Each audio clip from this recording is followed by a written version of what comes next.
Presiden Indonesia, Prabowo Subianto, mengadakan pertemuan penting dengan Presiden Amerika Serikat, Joe Biden, di sela-sela agenda diplomatik global. Pertemuan ini menjadi sorotan karena mencakup diskusi strategis mengenai isu-isu global seperti konflik di Gaza, status Palestina, dan ketegangan di Laut Cina Selatan. Prabowo, yang dikenal dengan pendekatan diplomasi aktif, menyampaikan sikap tegas Indonesia terkait perlunya gencatan senjata di Gaza. Sebagai negara dengan populasi Muslim terbesar di dunia, Indonesia telah lama menyerukan penghormatan terhadap hak-hak rakyat Palestina, dan Prabowo menegaskan kembali komitmen tersebut di hadapan Biden. First, in my view, by advancing free and open Indo-Pacific with ASEAN at its center.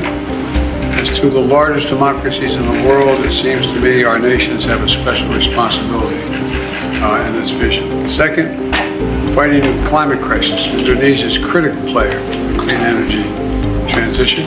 Third, by building a secure and resilient supply chain. And finally, by deepening our comprehensive strategic partnership that includes deepening our security cooperation. We'll discuss also global challenges, including the Gaza and the South China Sea. So, Mr. President, looking forward to our discussion and welcome. We'd like to have you here. The floor is yours.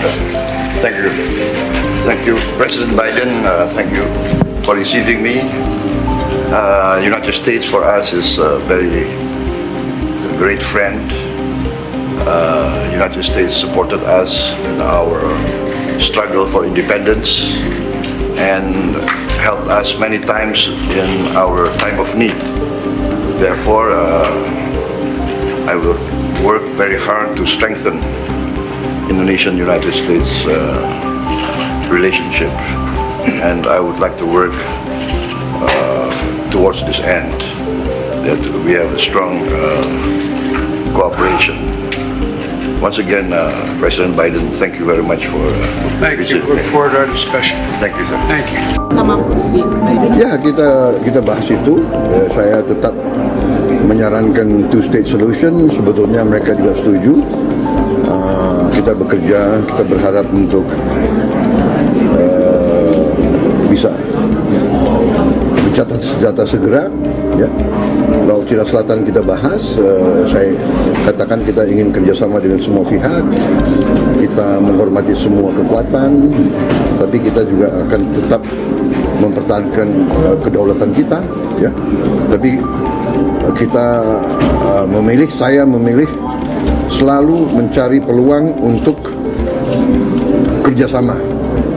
Saya percaya kolaborasi, kerjasama selalu lebih baik daripada konfrontasi atau konflik. Tentunya ini harus diupayakan, ya, tidak akan datang sendiri. Harus ada upaya untuk membangun saling percaya, saling menghormati. Namun, pertemuan ini juga membuka babak baru dalam hubungan trilateral Indonesia, Amerika Serikat, dan China.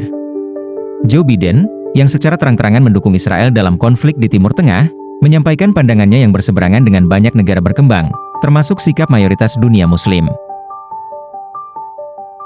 So in this moment, we must be crystal clear. We stand with Israel. We stand with Israel. And we will make sure Israel has what it needs to take care of its citizens, defend itself, and respond to this attack. There's no justification for terrorism. There's no excuse. Meski demikian, Prabowo tetap menjaga keseimbangan diplomasi dengan menegaskan pentingnya perdamaian dan keadilan bagi semua pihak di Gaza dan Palestina. Selain isu Gaza, diskusi tentang Laut Cina Selatan menjadi topik yang sangat strategis. Prabowo dan Biden membahas pentingnya menjaga kebebasan navigasi dan stabilitas di kawasan yang sering menjadi pusat sengketa geopolitik. Biden, yang mewakili kepentingan Amerika Serikat di kawasan, mengutarakan pandangannya untuk memperkuat kerja sama pertahanan dan keamanan dengan Indonesia. Hal ini diharapkan menjadi penyeimbang atas dominasi Cina di Laut Cina Selatan. Namun, ada satu poin dalam pertemuan tersebut yang kemungkinan akan menimbulkan ketegangan dengan Cina. Biden, menurut beberapa sumber, mendorong Indonesia untuk semakin menjauh dari ketergantungan ekonomi dan teknologi terhadap Cina. Hal ini termasuk membahas kemungkinan kerja sama teknologi tinggi antara Indonesia dan Amerika Serikat, yang berpotensi menyinggung kepentingan strategis Beijing di kawasan Asia Tenggara. Joe Biden, yang dikenal sebagai pendukung kuat Israel, memiliki pendekatan tegas terhadap isu-isu global yang melibatkan kepentingan AS. Sementara itu, Prabowo memainkan peran sebagai pemimpin dari negara non-blok, mencoba menjaga keseimbangan antara kedua kekuatan besar dunia. Langkah ini menunjukkan bahwa Indonesia, di bawah kepemimpinan Prabowo, berusaha memposisikan diri sebagai mediator dan pemimpin yang independen dalam menghadapi tantangan geopolitik global. Urgently, immediate ceasefire in Ukraine and in Gaza.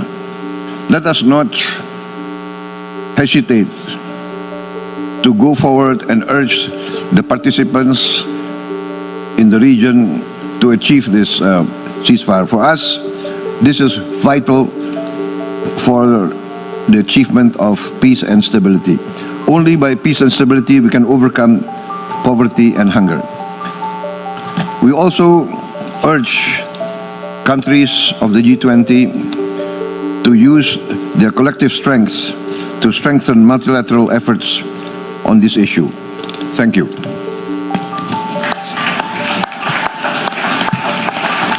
قبل جمهورية إندونيسيا برابو سوبيانو فليتفضل.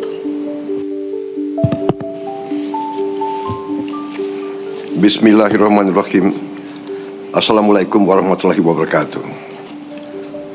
Your Majesty King Abdullah II of Jordan, Your Excellency President Abdel Fattah el-Sisi of Egypt, Your Excellency Antonio Guterres, Secretary General of the United Nations, Your Excellency President Mahmoud Abbas of the State of Palestine.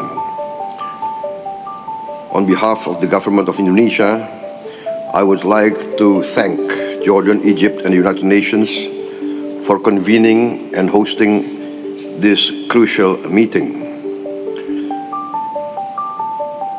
The government of Indonesia and the people of Indonesia express once again the strongest support for an independent and sovereign Palestine as the real solution to this conflict in Palestine and in Gaza.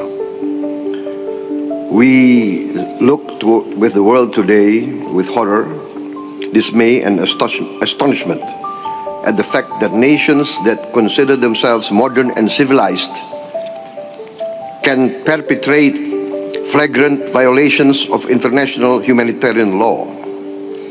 The targeting of civilians and civilian infrastructure is in direct violation of the laws of modern warfare. We call on both sides to respect the laws of warfare. We call on all great powers to use their great influence to enforce the Convention of International Law. We call on the findings of the International Court of Justice to be enforced. The humanitarian catastrophe unfolding before our eyes must be addressed immediately. Indonesia was one of the first to support the proposals recently announced by the President of the United States, Mr. Biden. This calls for an immediate ceasefire and subsequent phases leading to a real and lasting solution to the Palestine issue. Indonesia is ready to contribute to all efforts that can lead to this ceasefire, this immediate ceasefire, and to take part in all the phases following such an immediate ceasefire. We will significantly increase our contributions to UNRWA and other immediate humanitarian assistance. We are ready to deploy more medical teams and a field hospital to operate in Gaza. We are also ready to once again deploy a hospital ship and also to deploy air assets to take part in airdrops when necessary. We are also willing to evacuate 1,000 patients to be treated in Indonesian hospitals and to be returned to Gaza once they recover and the situation in Gaza becomes normal. We are also willing to evacuate children and orphans to be given post-trauma treatment and schooling and to be returned back to Gaza when the situation becomes normal. Ladies and gentlemen, although we are willing to support and contribute to all these efforts, the final solution to this problem is a two-state solution. Only with a two-state solution, with Palestine and Israel living side by side in security and safety, can we resolve this problem. Thank you very much.